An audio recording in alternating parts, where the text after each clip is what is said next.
Welcome to the Banker Lamp. Please enjoy the video. You start by opening Final Cut Pro and choosing the library where you want media. Once done, create or pick an event to keep files organized. Next, press Command-I or go to File Import Media. You can also drag files directly into the event. In the Import window, preview clips, confirm format, frame rate, and audio channels so you import exactly what you need. Make sure to select Optimized or Proxy options now if your footage is large or from multiple formats. Once media is in the event, organize it before editing to save time later.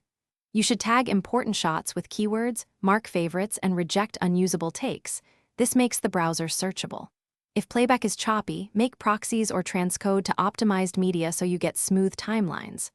Also check and set metadata like roles for audio, frame size, and color space. This ensures proper mixing and export.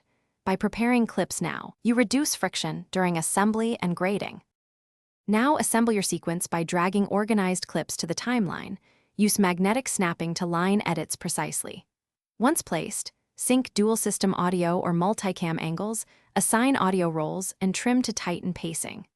When ready, go to File Share to export with the correct codec and resolution. If you encounter missing or offline media, relink by selecting the clip, choosing File Relink Files, and point to the original folder. That usually solves path or drive letter issues quickly. Thanks for watching. If this was helpful, leave a like and consider subscribing. See you next time.